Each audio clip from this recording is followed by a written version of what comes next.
welcome back to Barber Dave's Barbershop at Home. It's Sunday, and we're going to do a straight shave for you today. The shave is really going to revolve around the fragrance. And the fragrance that I've been using for the last week, I received it last week, is a brand new one by Penhaligons. This is an Eau de Parfum, and it is Sports Car Club. We're going to go into a lot of detail on this at the end of the shave. But finding some soaps that would match. Now, obviously, English Fern would match really well, but I kind of saved that for just the matchy-matchy English Fern type stuff. And so what I found is Palmolive Shave Stick works very well. It's kind of a fougere type scent. But the one that seems to work the best with it is Panacrema Nuavia Verde. You can't get it anymore in these clay coffrets, and it's sad because they're fantastic, very heavy. So we'll get into all that as well. The razor we're using today is going to be a Wustof El Presidente. Or excuse me, not an El Presidente, a Tridente. And it is just an absolutely gorgeous 6/8 razor with a round, it's kind of a hybrid round French point. And it is a super, super, super hollow grind. It'll sing like crazy on the strop. And it is just a fun razor. So we're going to use that as well. The brush for today is going to be a Morris and Frondran. And this is a Super Badger made by Sabini that is in the knot. For the aftershave, continuing kind of with the race car theme, we're going to be using Panama Daytona.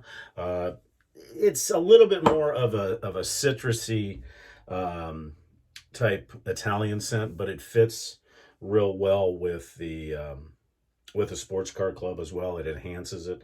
And then, of course, we'll use some English Fern talc. And you hear me referencing English Fern a lot. And once we get into the actual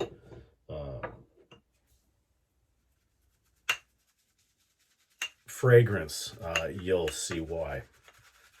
And there'll also be some other Penhaligon fragrance that's actually noted in there as well.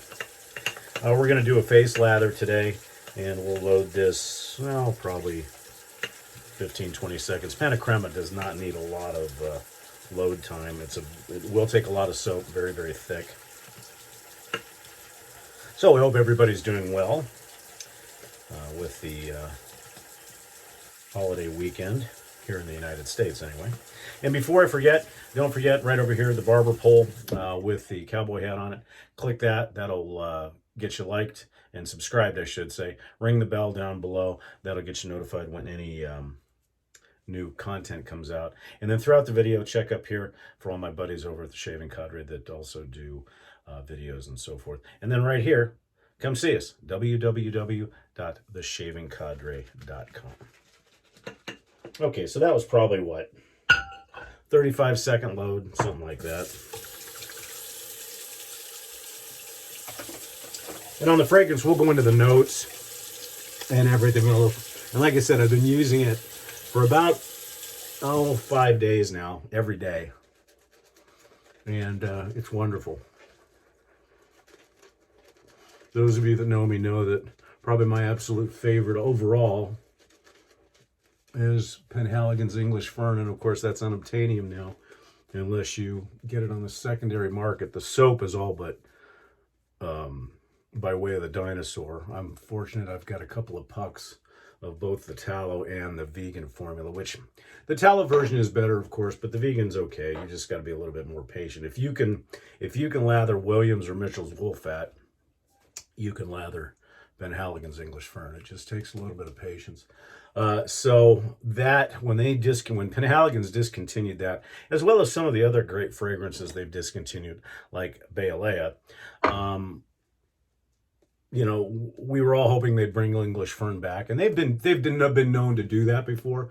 Is they'll bring back a fragrance, but we haven't seen it. And their shaving line is all but extinct. And I don't know why that. Penhaligons, if you even look at this channel, take note. There's a lot of people that really enjoyed your shaving products, and hopefully at some point you can bring it back. They had a beautiful brush. They had really nice shaving creams and soaps. The sartorial shaving soap was fantastic. Now, sartorial has stuck around, but I think management's changed, a little bit younger generation, so a lot of the older fragrances have gone by the wayside, and probably due to lack of a bunch of sales too. So the Panacrema is just a top tier elite soap. For years, it was the #1 soap in my den, and it's still in the top 5 easily. Easy to lather, builds wonderfully, as you can see, and I didn't really add that much water to it.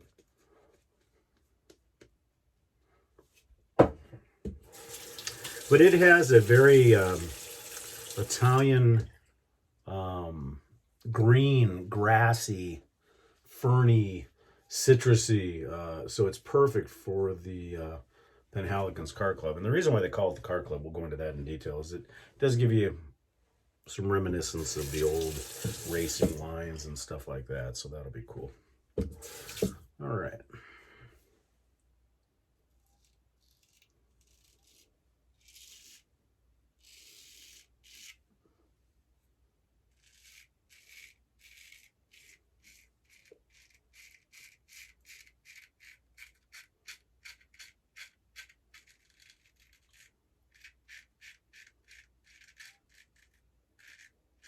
Should be noted that this razor has been stropped 1550 today. I haven't used it in a while.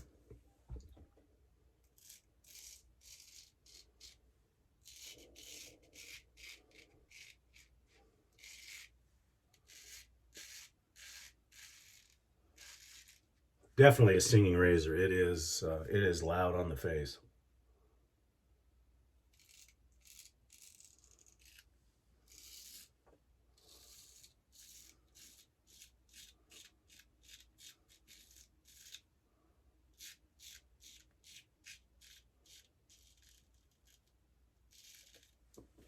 But as most straights, very fun to use.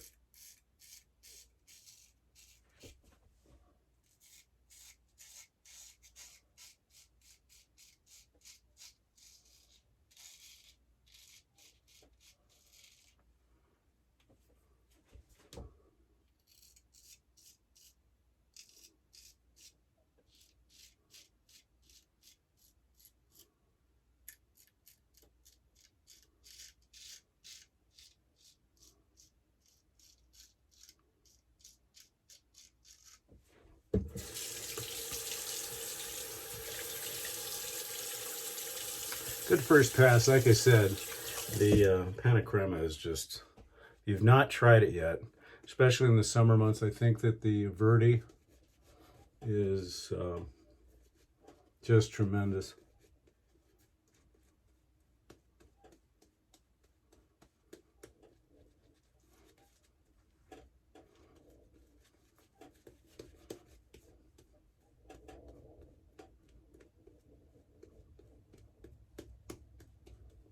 And it thins out nice for a straight shave.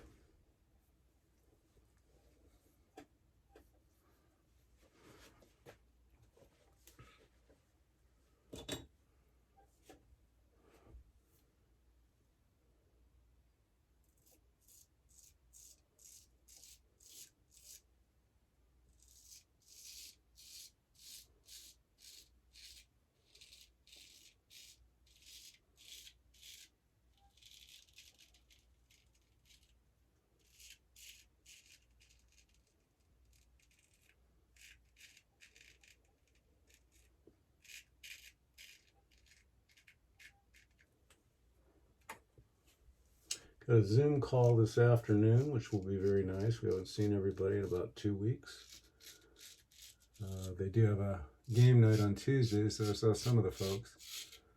But it's always nice to get together with the Sunday boys, or the old man Zoom call, as we call it.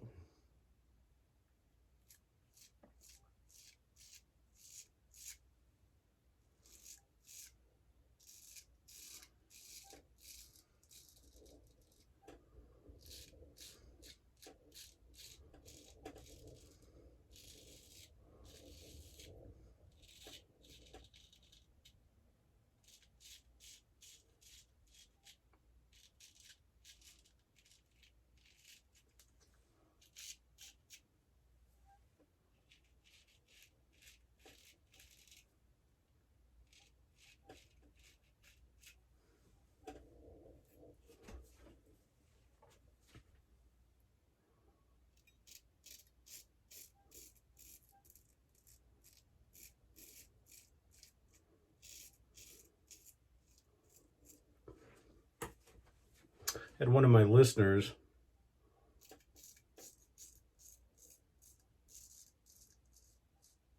comment on somebody that's getting into straight raising, what is the best razor to start off with? And I haven't answered it yet, at least not in print, because I wanted to really think about that for a while.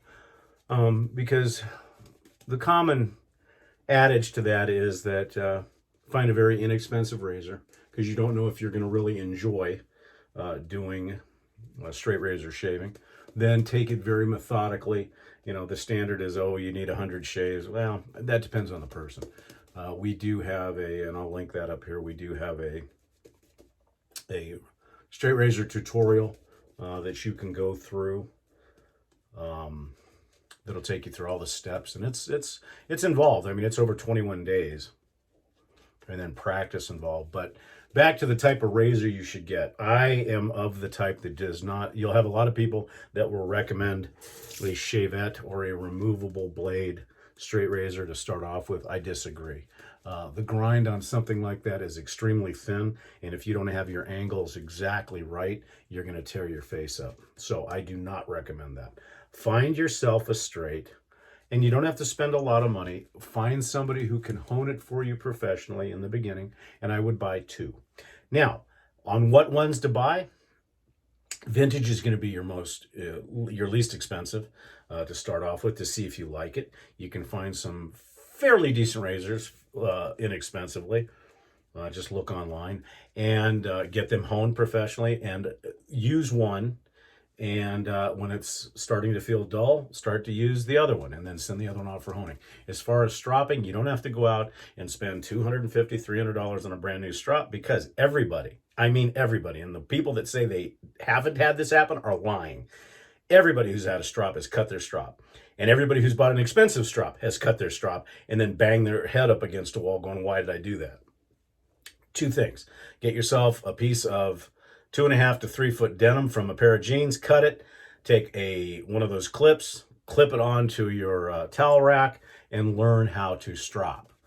Then you can also use newspaper. Then find yourself an inexpensive piece of leather or an inexpensive strop and learn. And then you'll, a couple months down the road, you will really thank the fact that you didn't spend a lot of money on a strop until you get good at stropping.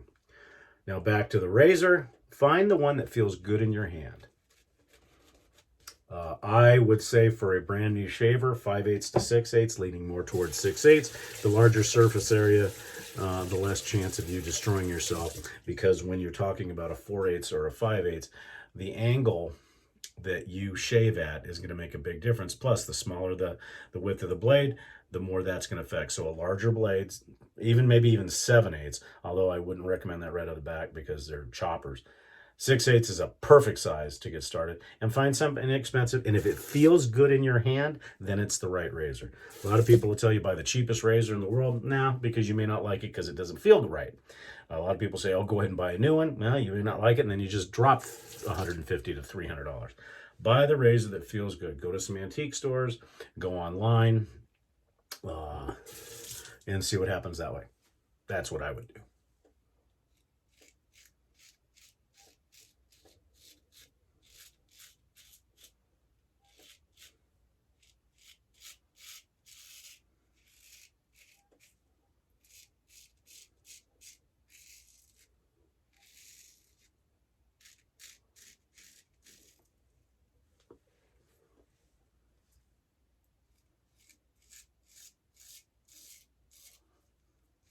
And in the beginning, when you're starting to straight razor shave, do one pass with the grain and then finish it up with a DE.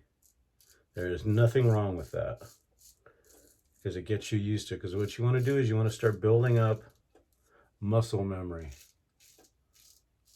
on how to use your arm as a fulcrum where you're not bending your wrist.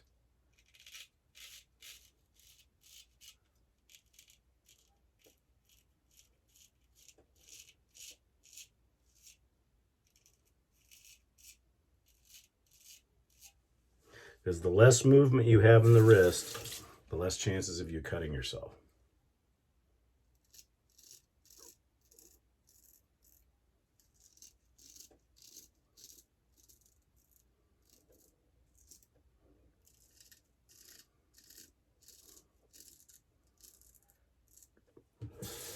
Okay, there's 3 passes. Let's see if I need much cleanup. Yeah, maybe just a little bit.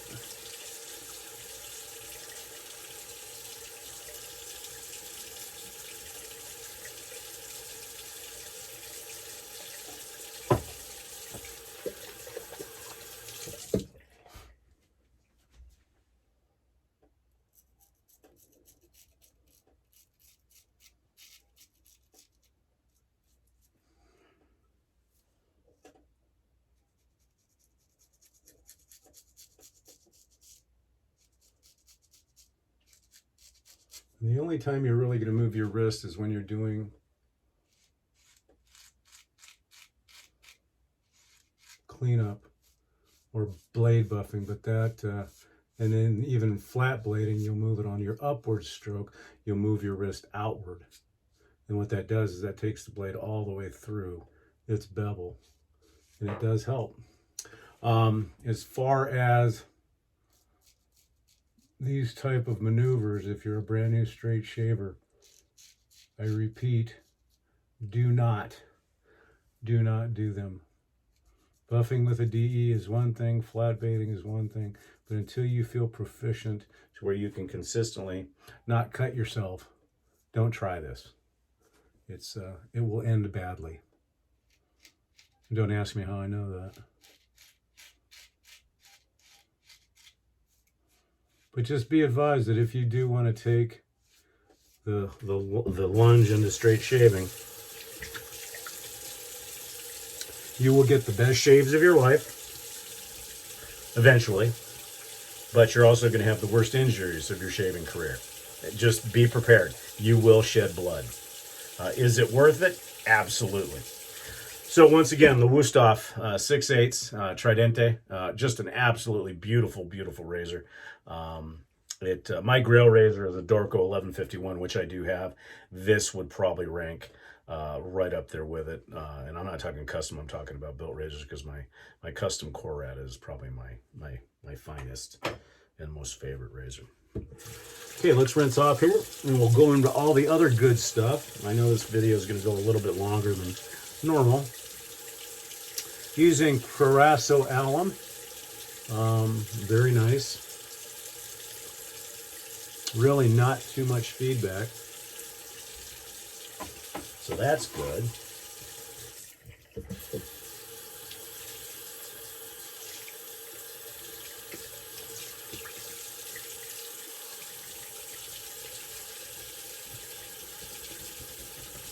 And then once again for our brush, a Morrison Frondran Apolina with a 2-band Sabini knot.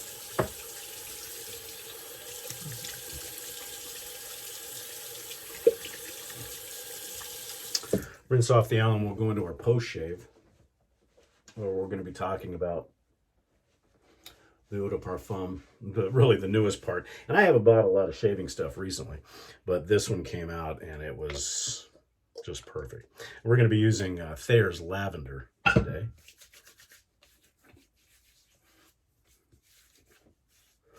We'll let that dry down a little bit. So let's, and of course we used Panacrema Nuavia, the Verde, in this beautiful cofferet. Okay, let's talk about the notes of the Penhaligons Sports Car Club. Really neat packaging, typical, typical Penhaligons packaging. It's a little bit bigger. I believe this one is 200 milliliters. I'd have to check here. 100 milliliters. I'm sorry, 100 milliliters. But it's really neat. The trademark Penhaligon flag, but this one is Sports Car Club. So you have an old vintage British racer and the checkered flag. Just a really neat presentation. Now the notes of the Sports Car Club are pink pepper, Swiss pine. The heart is cypress and eucalyptus, and then there's some sandalwood, some patchouli, and some musk in there. So the first sniff that you get on it is basically if these two, English Fern and Elixir, which is a wonderful, almost cathedral-like winter scent. It's absolutely tremendous. If these two got together in a dark room and decided to have a baby, this was the offspring. Now, so we'll get into more of that as well, as far as how it feels. Now, this is going to be interesting. I have not done the Panama Daytona with this soap combination to see what happens. It is a spray, but I usually just spray it into my hand. Now, this is 100% Italian citrus. No doubt whatsoever. It's wonderful, but it's fleeting, which is kind of what I wanted. We are going to be using some talc before we put the EDP on. And normally I like matchy-matchy, or things that match. But with this being kind of an English fern elixir type of mixture, we're going to be using English fern talc today. Because this kind of brings it all together for me anyways.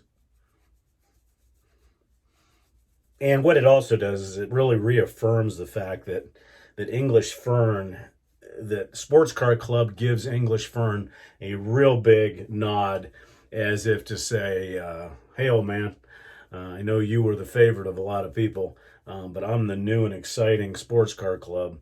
And although I'll give you an homage, I'm a scent on my own. And it really is. But when you combine those together.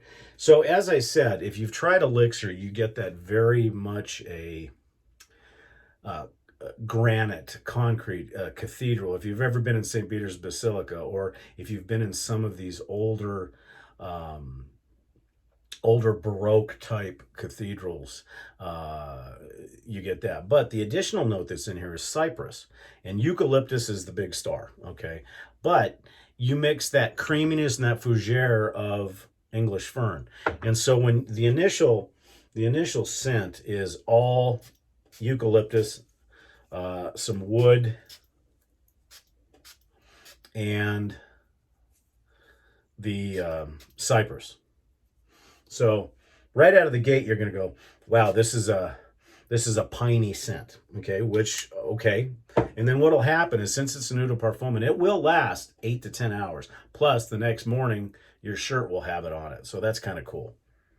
But as it starts to dry down, you start getting that wonderful creaminess and that freshness of English fern. You start to smell that, where it's kind of nodding and saying, hey, I'm part English fern. But then it starts to deepen, and you start getting more of the elixir. And after a couple of hours, the creaminess of the English fern kind of rises up. The concrete cathedral starts to rise up, and then you get some of the musk in there mixing around, and then probably 2 to 5 hours down the road, the eucalyptus pops back in, because that's really the star of the show here, is really the cypress and the eucalyptus. But it gives nods to anything. It's an absolute tremendous scent. Very rarely do I wear the same scent for 4 to 5 days in a row, but this one has been just phenomenal. And I hope, and Penhaligons, if you're listening, a lot of the ones that have gone by the wayside have been fantastic. I know that you've kept Blenheim Bouquet, and you've kept some of the other ones, but hopefully you'll keep this one, and I'm hoping that you bring this back eventually. But smelling them together, you really can see where this gets its base. So again, if you have not tried Penhaligons Sports Car Club, it's worth a look. It retails from Penhaligons USA for, like I said, it's an eau de parfum, so you don't use a lot of it, let's see here. Yeah, it's 100 milliliters, and it retails for about $2.15. Sometimes you can get a coupon or stuff like that. But I would buy this, especially right now, buy it directly through Penhaligons, because unfortunately, Penhaligons has had a lot of fragrance dupes, or what they'll do is they'll take a fragrance, they'll take an old bottle, drop a few drops of what's left over, and add alcohol, and say, hey, this is English fern. It's not. Definitely worth it. If you've not tried Penhaligons, this is a great entry-level place to start, as is Blenheim Bouquet, or any of those others as well. So That's it, folks. Thank you so much for joining us at Barber Dave's Barbershop at Home. Hope you have a tremendous Sunday, and we'll see you down the road, maybe even tomorrow. Take care.